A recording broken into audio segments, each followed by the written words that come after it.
Hi Gemini, welcome to your new moon in Scorpio reading for November 13th, 2023. New moons bring in new cycles, and it's a Scorpio cycle, or new moon rather, so it can feel kind of intense. It doesn't have to, but it can, because Scorpio is all about the phoenix energy, right?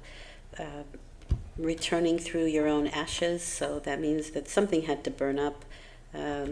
Something is finishing up, and you're being reborn out of those ashes. So the direction the reading is going in is the number 2 energy, which is planning and action. Okay, that's pretty self-explanatory. And your focus for, well, number 2 is choices, right, or duality. And so you may have some choices in planning and the actions that you want to take. And it's in an energetic realm. Your focus for the next 2 weeks is the devil. Okay.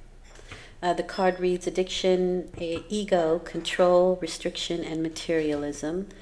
I think the devil gets a bad rap, and he should, because it's temptation and it's codependency and it's that kind of thing.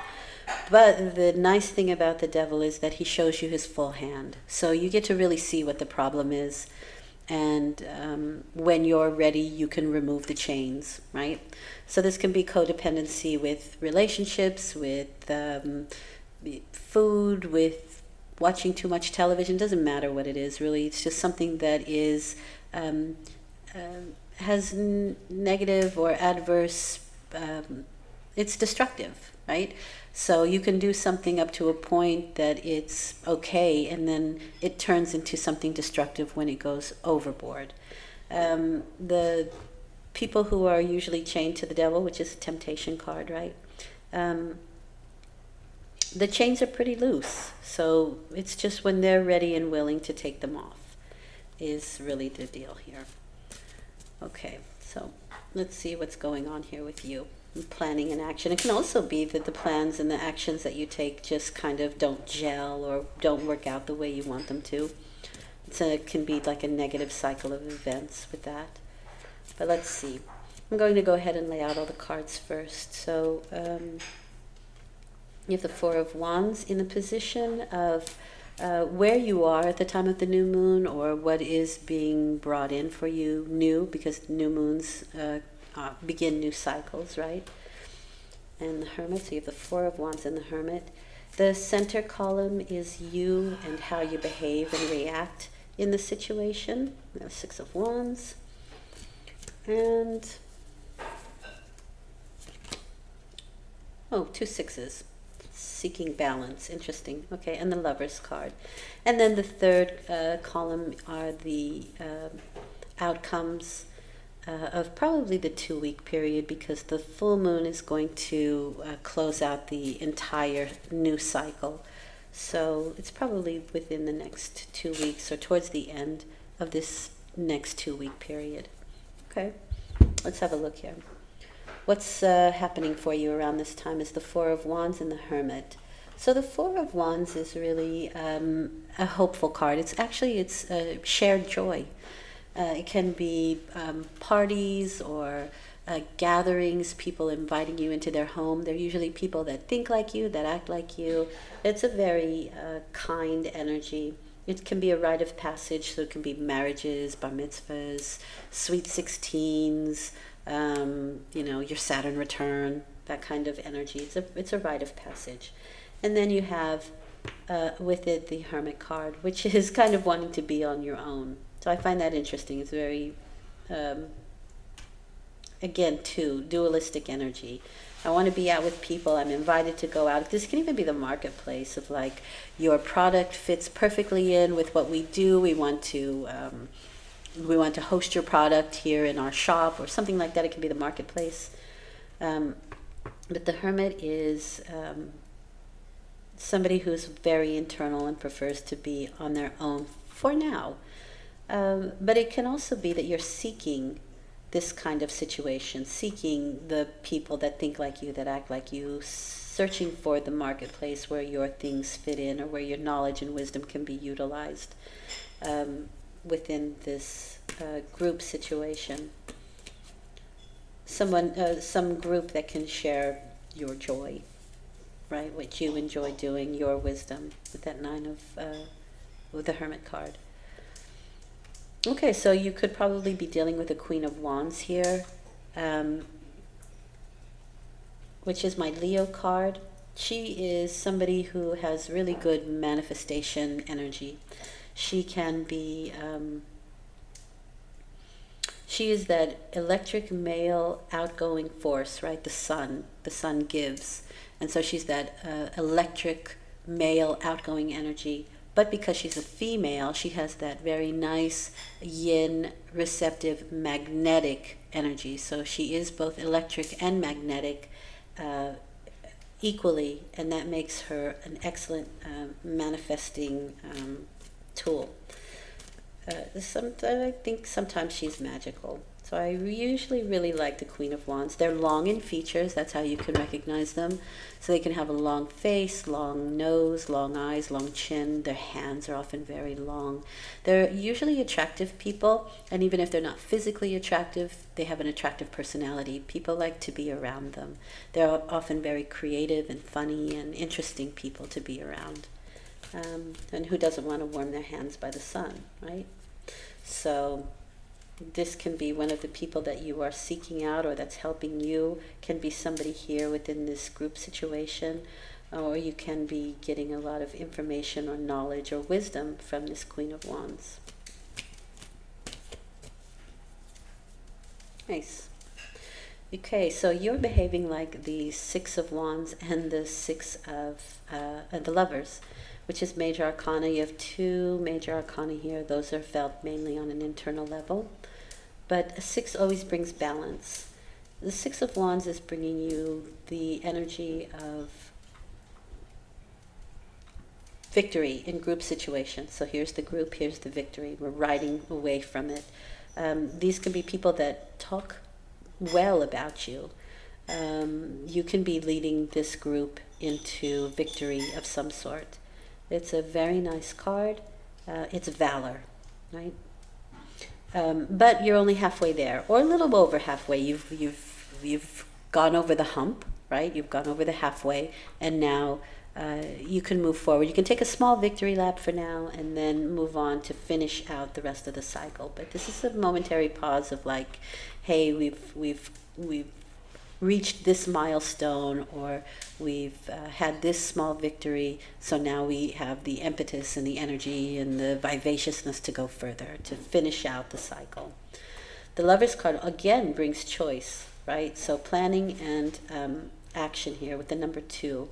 We're at a crossroads with the Lover's card, and the Lover's card asks you to choose something either a little mundane or something a lot loftier, something a bit higher minded. That's the Lover's card. It is the 3 phases of love, actually. And so this is the more physical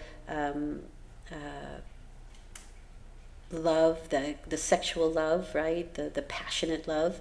This is the love that we have for family, friends, for the house, for the dogs, that kind of thing. That's a sort of a romantic love. And then the angel itself is more compassion. It's the highest love. And so those are kind of the choices that you have to deal with here as you're going into planning and action. 9 of Wands card. You can be in a position where you're feeling a little bit defensive, right? You're feeling a little bit on the defensive with the 9 of Wands. These are your experiences that you've had, so you can trust your own experience here. The 9 of Wands is somebody who's biding their time, waiting for things to happen. And so you're probably waiting while you're making some choices, and also waiting to finish out, because we're going from 6 to 9 here. So we are finishing out the cycle, but we're using our experiences to help us move through and make choices with this card. That is definitely biding your time. The outcome is the 5 of Pentacles and the Knight of Wands. The 5 of Pentacles is the card of challenges that we face together. So this can be with the group situation, right? That we're kind of both of these cards are dealing with groups. And so there can be a moment of instability. Maybe that's financial instability, or it can be physical instability. Maybe somebody in the group becomes unwell, something like that. But there's instability there. It's also the lack mentality. And so we need to change that lack mentality to we deserve, right? But I do see that we need to put some plans into action in order to bring balance back to the number 5. And there may be a lot of information. These are messages that come in via electronic devices such as your phone, so messages, emails, text, phone calls, video chats, videos that you watch, that kind of thing. And there can be some information here that maybe makes us feel a little bit like we are outside looking into a situation with that 5 of Pentacles. But let's see where that goes. Yeah, so nice. Okay. So one of the choices, you have the Ace of Cups. This is the new thing that's coming in, right? This is rising from the ashes where the Phoenix is concerned. Where that Pluto energy, Scorpio energy is concerned. And the Ace of Cups is inspiration. It's a new cycle in a romantic situation, but a new cycle in an emotional situation as well. And more importantly, actually, you can be inspired. This is releasing old emotional baggage so that you allow something new to come in. Really nice. It is my summer timing card, so this may be something you're aiming towards the summer time with the group situation here. But it is a new emotional cycle coming in for you. Just really nice. It doesn't feel heavy. Not really. Especially for a Scorpio moon, so that's nice.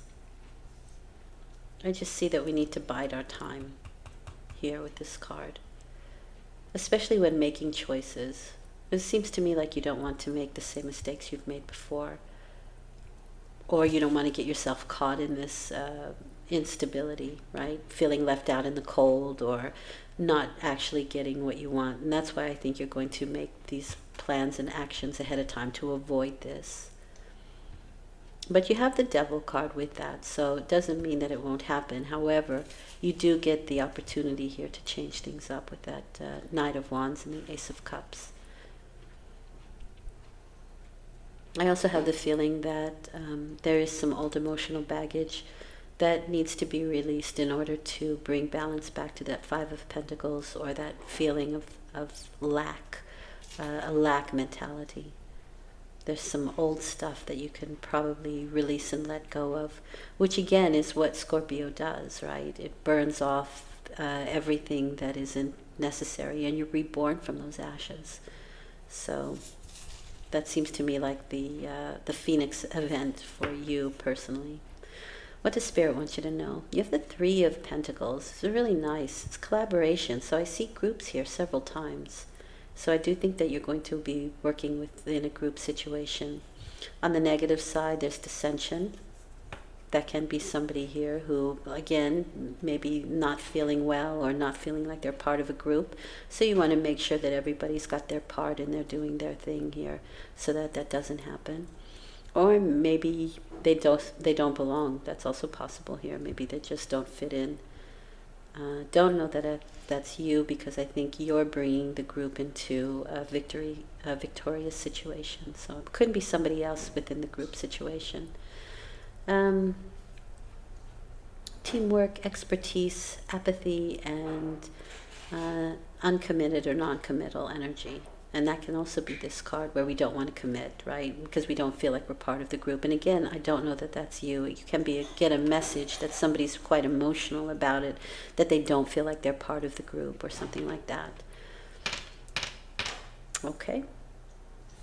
And they can cause a bit of a hard time with the Devil card. They can, put things out of balance or cause some disruption in this sense. Okay. All right, we'll leave it at that. I'll be back in 2 weeks with a full moon reading, and maybe that will clear up the scenario that's going on here right now for you, Gemini. Thank you for listening. I hope it's been helpful. I will return in 2 weeks. Until then, take good care.